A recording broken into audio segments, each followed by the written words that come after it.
Hello friends, வணக்கம். எல்லாருக்குமே உடல் நலம் எப்படியோ அத பொறுத்து தான் மனநலம். மனநலமும் நல்லா இருந்தா தான் உடல் நலத்தையும் நம்மளால பேணி பாதுகாக்க முடியும். ஸோ நான் செல்ஃபா ரியலைஸ் பண்ண சில விஷயங்கள மட்டும் தான் நான் மத்தவங்களுக்குமே அட்வைஸ் பண்ணுவேன். ஸோ கொஞ்ச காலங்களா ஆனா நம்ம எல்லாருமே நெனச்சிட்டு இருக்கிறது, இந்த ரொம்ப நம்ம தமிழ்நாட்டுல அதிகமா இருக்கக்கூடிய ஒரு பிரச்சனை அப்டின்னா சர்க்கரை நோய்.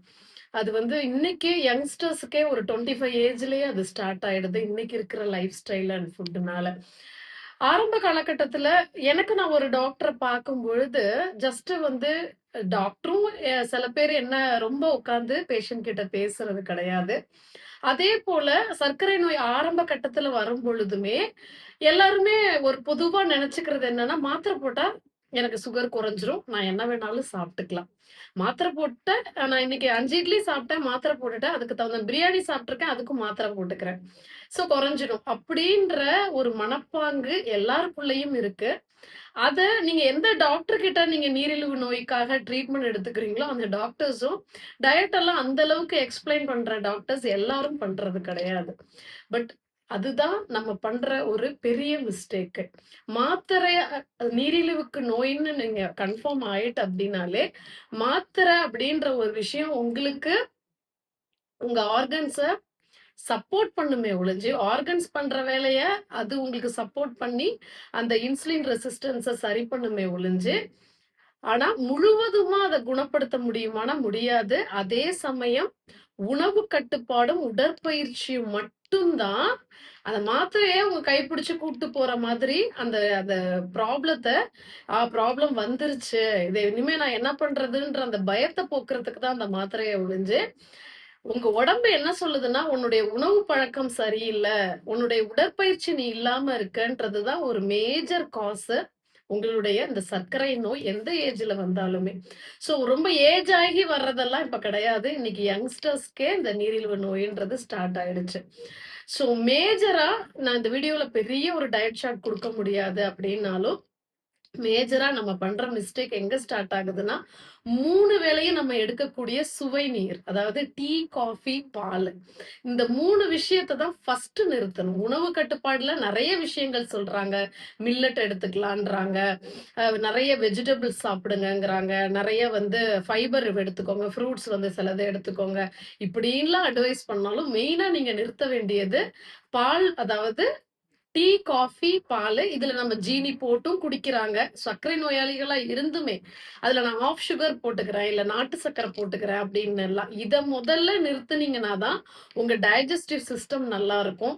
டோட்டலி ஒரு சுகர் ஆப்ஷன நிறுத்திட்டு, அத அந்த சுகர்ன்னு சொல்லக்கூடிய ஸ்வீட் தான் நம்மள இயக்குது. அதுக்கு நெறைய வேற ஆப்ஷன் இருக்கு. ஃப்ரூட்ஸ் இருக்கு. ஃப்ரூட்லயுமே இனிப்பு இருக்கு. ஸோ சர்க்கரை நோயாளி சாப்பிடக்கூடிய இனிப்பான ஃப்ரூட்லாம் இருக்கு. அதுல ரொம்ப உங்களுக்கு சுகர்லாம் ஏறிடாது. ஸோ அப்போ நீங்க வேளா வேளைக்கு குடிக்கக்கூடிய சுவை நீர நிறுத்தி அதை திரும்ப திரும்ப திரும்ப உங்கள என்ன பண்ணிட்டு இருக்கோம்னா, உங்களுடைய குளுக்கோஸ் லெவல் அதிகரிச்சு திரும்ப திரும்ப பசிய தூண்டும். அப்போ அந்த பசிய தூண்டும்போது நீங்க என்ன பண்ணுவீங்கன்னா, இருக்கிறது எல்லாத்தையும் சாப்பிடணும் அப்படின்னு சொல்லிட்டு, கண்டபடி சாப்பிடுவீங்க. பசிக்காக சாப்பிடாம ருசிக்காகவும், அந்த குளுக்கோஸ் லெவல் அதிகமா உங்கள தூண்டுறதுனாலயும் சாப்பிட்டுட்டே இருப்பீங்க. ஸோ ஃபர்ஸ்ட் நிறுத்த வேண்டிய உணவு கட்டுப்பாடுல விஷயமே என்னன்னா, டீ, காஃபி, மில்க் தான். இத 3த்த ஸ்டாப் பண்ணிட்டீங்கனாலே, ஓரளவுக்கு ஒரு 2, 3 டேஸ்க்கு உங்களுக்கு ஹெட்டேக் வர மாரிலாம் இருக்கும். அதுக்கு நெறைய ஆப்ஷன் இருக்கு. ஹாட் வாட்டர்ல எதனா நீங்க மிக்ஸ் பண்ணி குடிக்கலாம். டீ, காஃபிக்கு பதிலா வேற புரோட்டீன் மில்க் ஷேக்ஸ்லாம் இருக்கு. அதாவது குளுக்கோஸ் லெவல் கம்மியா உள்ள மில்க் ஷேக்ஸ்லாம் இருக்கு. ஸோ அது மாதிரி நீங்க அதுக்கு ஆல்டர்னேட் பண்ணிக்கலாம். ஆனா காஃபி, டீய என்னால நிறுத்தவே முடியாது. பால் நிறுத்த முடியாது. ஆனா நான் மில்லட் சேர்த்துக்குவேன். வந்து அதுக்கு பதிலா வந்து 2 வேள ஆனா 3 வேளையுமே நம்ம மாவுச்சத்து நிறைந்த உணவே தான் என்னால எடுத்துக்க முடியும். இட்லி, தோசையெல்லாம் நிறுத்தவே முடியாது. வெள்ளை உணவ என்னால கம்ப்ளீட்டா நிறுத்த முடியாது. அப்படின்னு நினைச்சீங்கன்னா, 3 வேளையுமே அத சாப்பிட்டு தான் ஆகணும் எனக்கு.